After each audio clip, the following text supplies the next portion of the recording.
So you're disappointed in Lukas Van Ness over the last 2 years, and you're bummed Jordan Morgan didn't really play last year. What's the bar for them in 2025?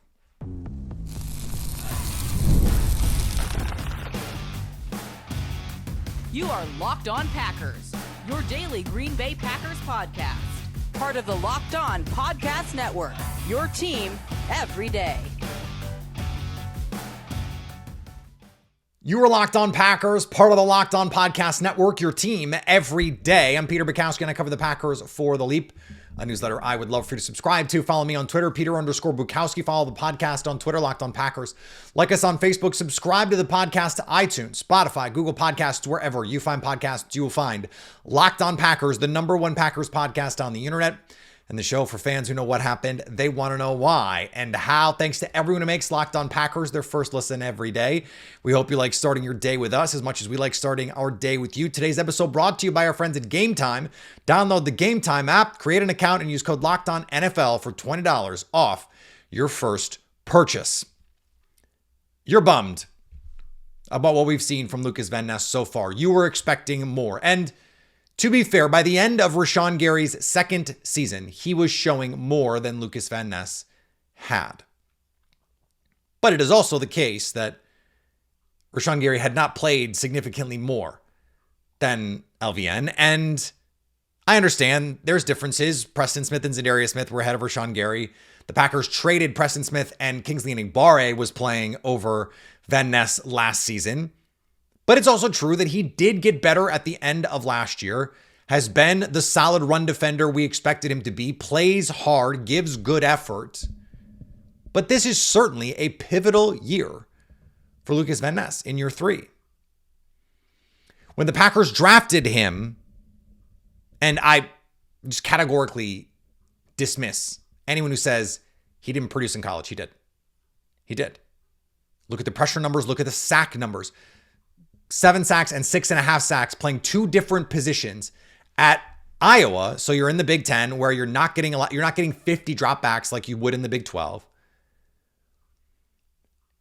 He produced. You look at the pressure numbers, he produced.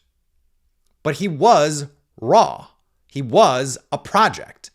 And I understand what fans say when they say not another project, is what they mean is I want someone who's going to fill a need right away and be good right away. And the reality is that's not how this works, number one, because most rookies are bad. Even players who turn out to be good are usually bad as rookies.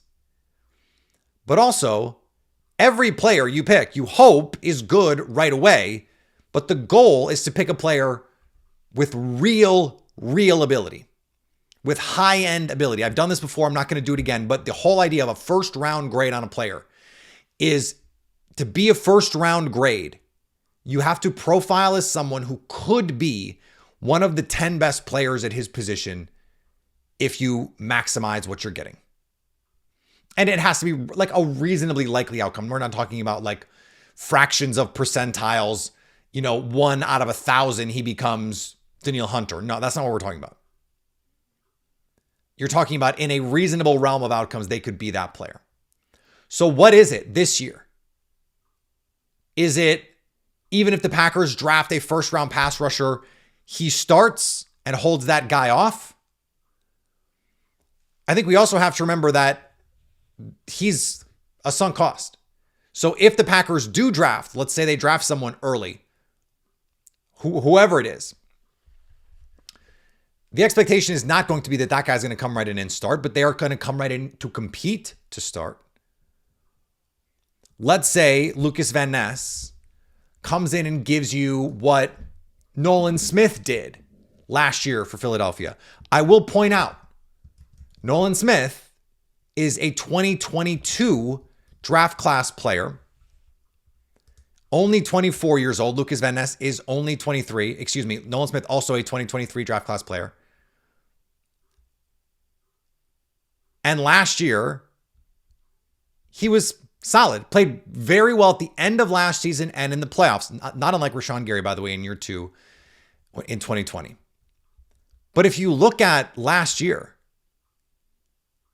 Nolan Smith only played 55% of defensive snaps, only started 10 games. So he played on a very good defense in a rotation. In 2 years, Lukas Van Ness has 7 sacks. Do you know how many Nolan Smith has in his career? Lukas Van Ness has 7. Nolan Smith has 7.5. So, okay, if you just like put those two things together, you go, okay, well, but one guy was just playing on a Super Bowl team and one guy was starting, by the way, for a Super Bowl team, and one guy was a backup for not a Super Bowl team. And I understand that. I do. If you look at last year, Lukas Van Ness played 39% of defensive snaps. Still wound up with 3 sacks, 6 tackles for loss, 6 QB hits. Adjusting back to a new reality in terms of the way he's playing the position. So he went from defensive tackle to defensive end to stand up outside linebacker to back to defensive end, but now defensive end in the NFL. That's quite the transition. If the Packers get Nolan Smith from Lukas Van Ness this year, I think that would be a good outcome. I think that would be pretty good for them. Someone who can impact a playoff game, who can win one-on-ones if given the opportunity, but does not have to carry your pass rush. Jalen Carter is still carrying the Eagles pass rush. They still had Milton Williams playing a big role. And then if you get a first-round pick to come in and give you, Jalix Hunt by the end of last season, if you can get Devontae Wyatt, Devontae Wyatt really was a more productive pass rusher last year than Milton Williams. But it's the rest of the downs that matter there. I don't think the bar for Lukas Van Ness has to be 10 sacks this year, elite Pro Bowl caliber player, but it is you win the starting job, you play 50 to 60% of snaps, and you're the guy that the Packers want out there on third down. I think that's a good outcome for him. And if you look at the history of first round picks, even in the top 15, it's only mildly better than 50-50. You're going to get a starting caliber player in a spot like that. You got about a 60% chance.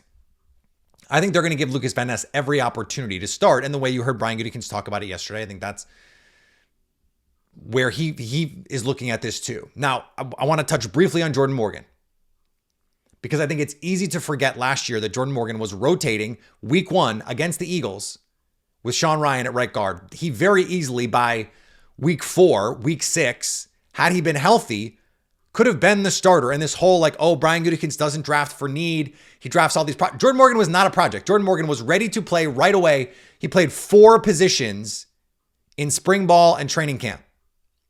Played multiple positions in the preseason.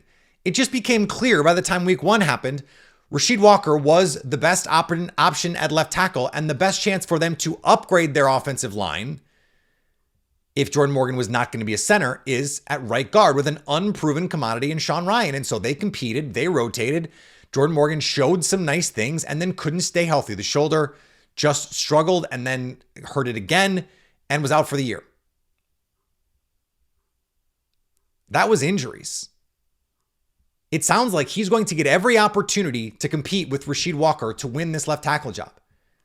And I put this out on social media. I said, if Jordan Morgan rotates with Rasheed Walker, not unlike 2023 when we saw Yosh Nijman and Rasheed Walker splitting reps, essentially competing on the field during games, which, by the way, only the Packers do that. No one else is doing that with their offensive line. And it has worked for the Packers, because both those guys were ready to go when needed and when called upon. Yosh Nijman moves on and is can't play. If you get that at left tackle in 2025, Rasheed Walker moves on, you get the comp pick, or maybe you trade him at the deadline. I think he has more value on the Packers in that rotation. And then Jordan Morgan gives you Rasheed Walker caliber play. That's a win. As a late first round pick, offensive tackle, and you get an above average left tackle, a really solid player to come in and just a guy you don't have to worry about it, a set it and forget it, grip it and rip it left tackle, then I think the wailing and gnashing of teeth over that pick is going to look pretty silly. He doesn't have to be David Bakhtiari for that pick to make sense. He doesn't have to be Zach Tom for that pick to make sense. Just because the Packers have found guys on day 3 does not mean that is a sustainable way to build your roster. And by the way, we talked about this yesterday, all the more reason why it would not be crazy to pick another first-round offensive lineman. Now, the Packers are going to have outstanding options at 23. And Daniel Jeremiah's new big board is it is manna from heaven for Packer fans right now. We'll talk about that next. Imagine watching your favorite team live, feeling the energy of the crowd and witnessing unforgettable moments. There's nothing like experiencing a big game in person, but getting tickets shouldn't be stressful. It usually is. That's where Gametime comes in, making it easier than ever to grab last-minute seats at unbeatable prices. Gametime Picks is curation that makes it easier to find better value for tickets to sports, concerts, comedy, theater, and more. And with a low price guarantee, Gametime will credit you 110% of the difference if you find a ticket in the same section and row for less. Take the guesswork out of buying tickets with Gametime. Download the Gametime app, create an account, and use code LOCKEDONNFL for $20 off your first purchase. That's LOCKEDONNFL for $20 off. Download Gametime today. Last minute tickets, the lowest price, guaranteed. Daniel Jeremiah dropped his latest top 50. And I immediately, when I see these, I go right to the band of players around where the Packers are picking. That's just my default. I do the same thing with mock drafts. I just scroll down. Okay, 23. And I understand the cynical Packers fan is going to go, okay, there's going to be all these players that we like, and they're not going to take one of them. Maybe, truly, maybe. But when you look at where this board breaks down, it is pretty tantalizing for the Packers. 17, okay, 17th overall, Emeka Egbuka, the receiver from Ohio State. Packers type all day. 18, Teteroa McMillan. Packers showing heavy interest in him at his private workout.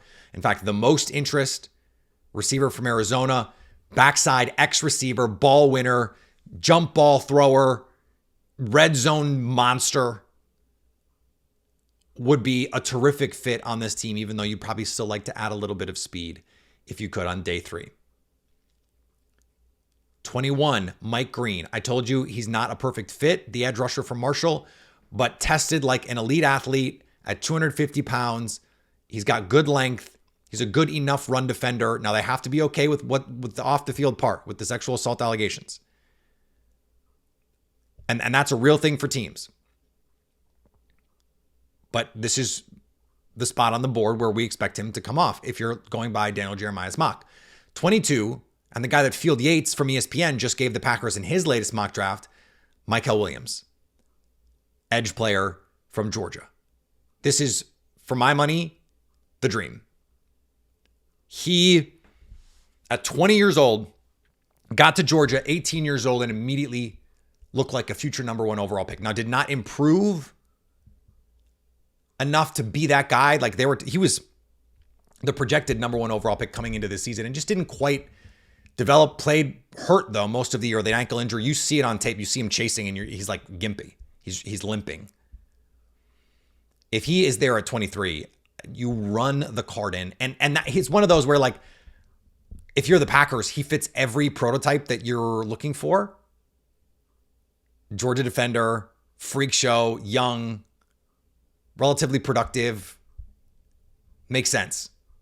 23, Derek Harmon. You know that's my guy, defensive tackle from Oregon.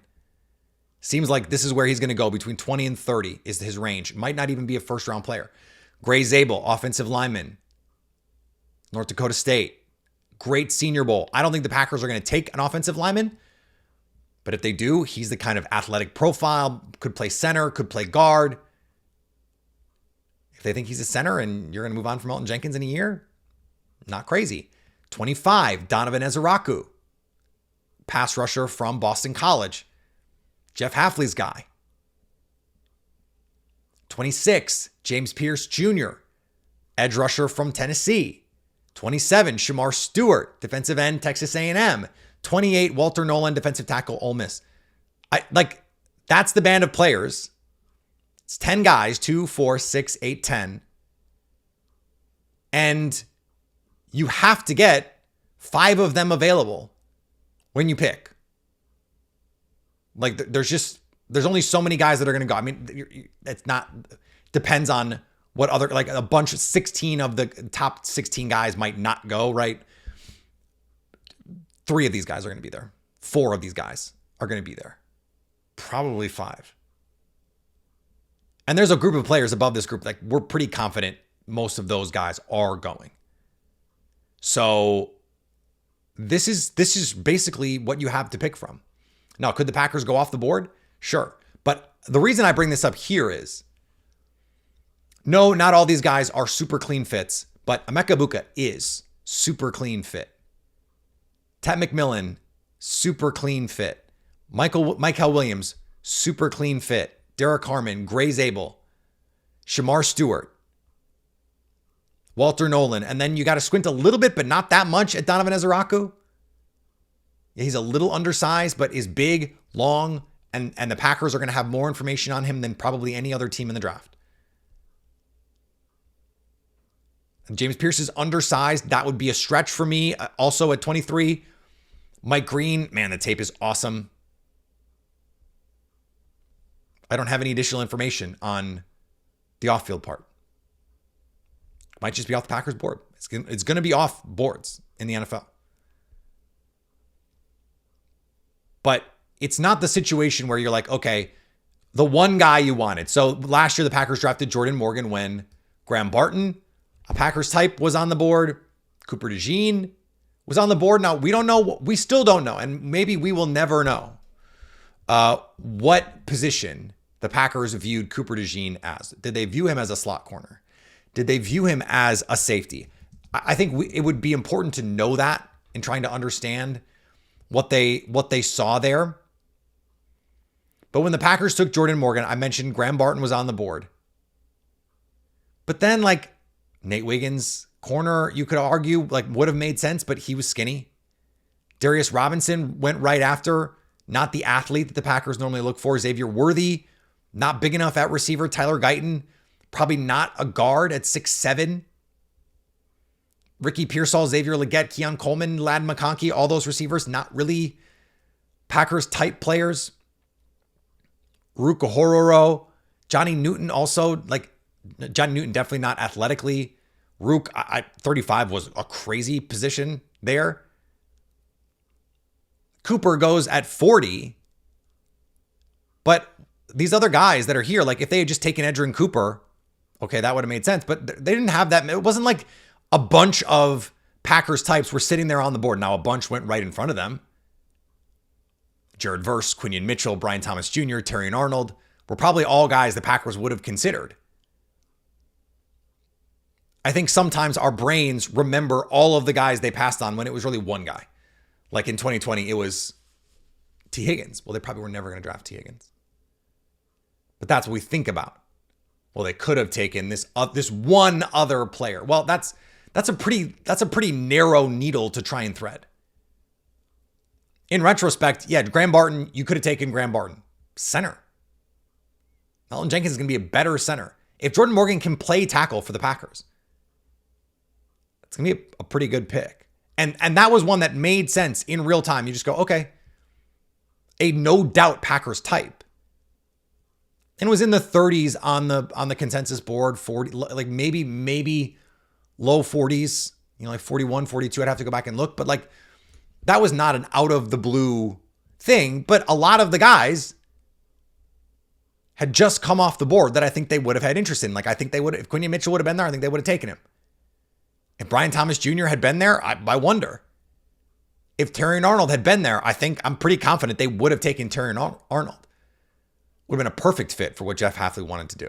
I think he's a better fit for what Jeff Hafley wants to do than for what they wanted to do last year there in Glenn and what presumably they want to keep doing this year in Detroit. And if Jordan Morgan is going to be the left tackle of the future, it makes more sense as to why they didn't take Graham Barton, because Graham Barton is an interior offensive lineman in the NFL. He's a center in the NFL. If they think Jordan Morgan can play left tackle, then he might have been the best left tackle with guard versatility, which is what they always want, left on the board. I like Tyler Guyton better. I don't think there was a huge difference. And Guyton probably not a guard for the Packers. So again, I understand the skepticism, but I think if the board plays out like this and 3 or 4 of those guys are on the list for the Packers, they will take one of them. And again, we did this exercise last year where I picked 3 or 4 guys at every pick, and I said they're going to take one of these guys. In the first 3 rounds, I think we got 3 for 3 in terms of projecting who it could be. And it wasn't like I picked 8 guys at every spot. I think I picked 3 or 4 guys at every spot, and they picked someone. Now they had 2 second-round picks. They had 2 third-round picks. But Cooper, Bullard, and Morgan were all on our lists. It's a good list right now for the Packers. It is a good list. Now, I wrote yesterday for The Leap about things we could learn. And one thing that we shouldn't learn, or at least that will not tell us what maybe people will say. I want to talk a little bit more about that next on Locked On Packers.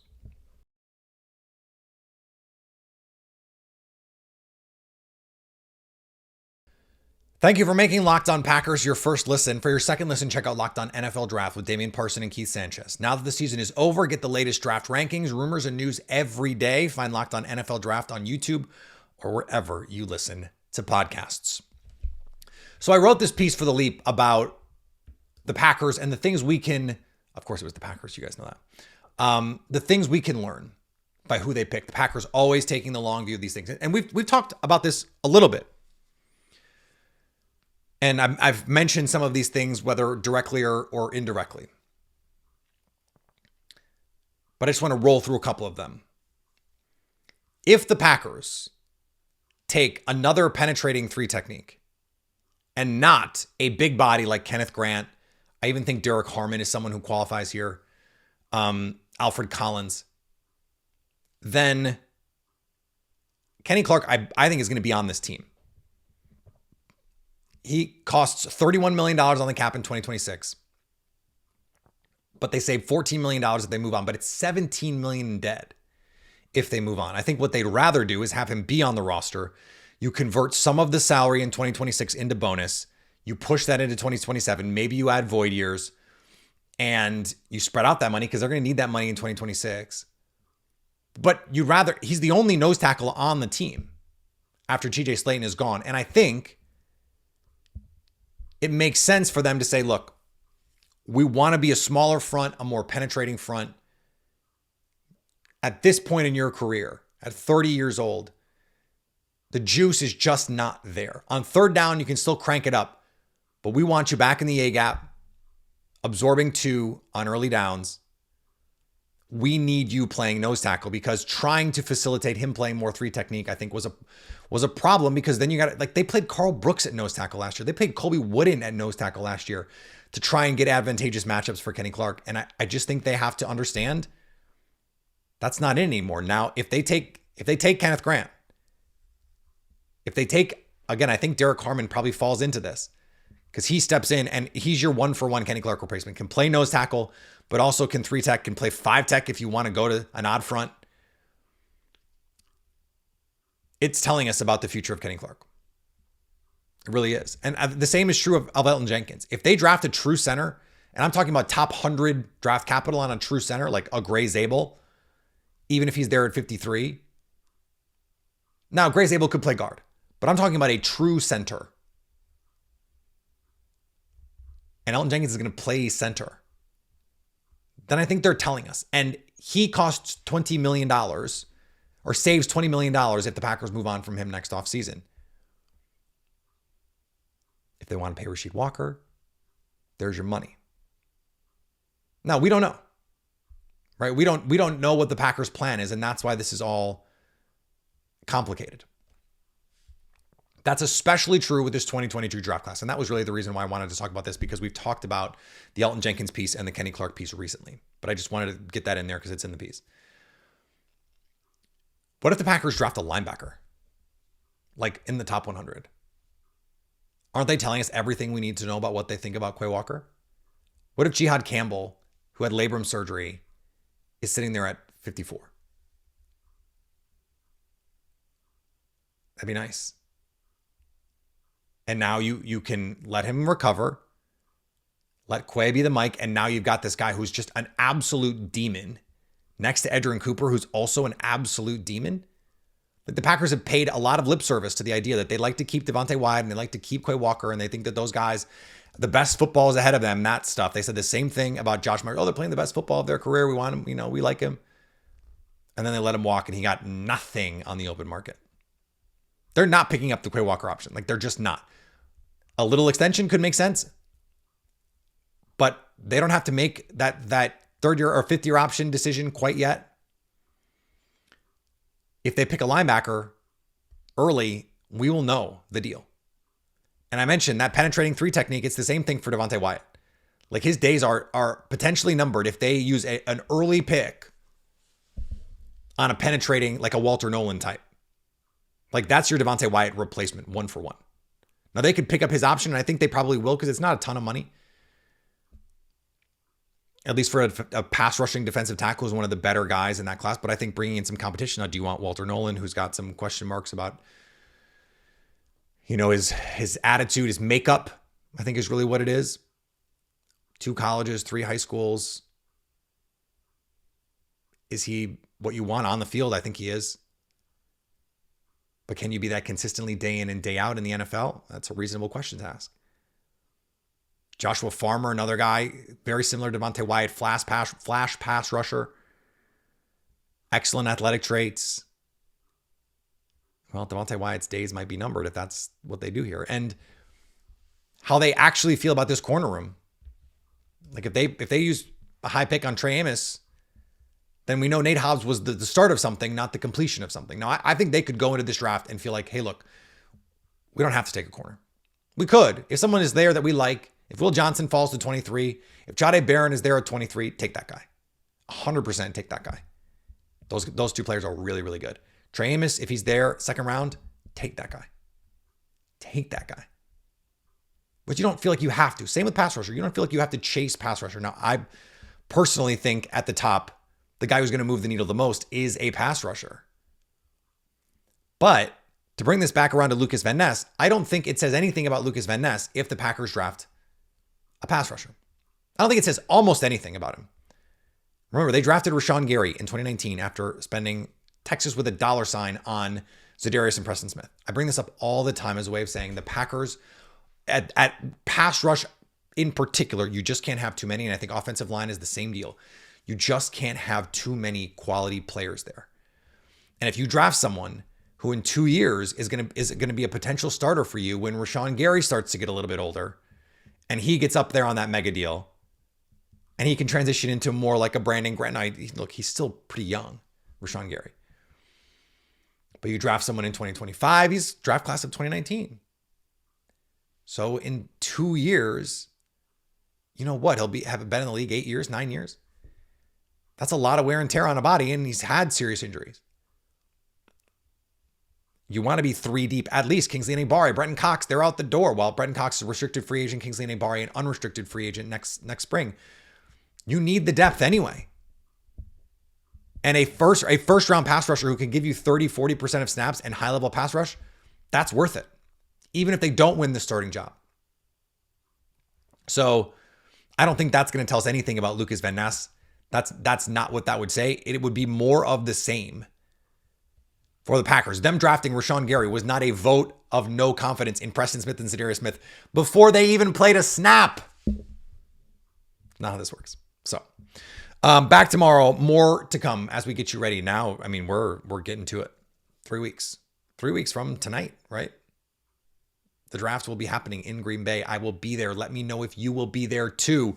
Follow me on social media, Peter_Bukowski on X.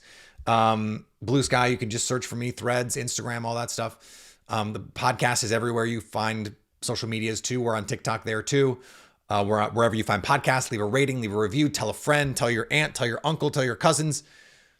Go to your reunion and tell your old high school friends. about Locked On Packers. And go subscribe over on our YouTube page. Watch us over there so you can stay Locked On Packers.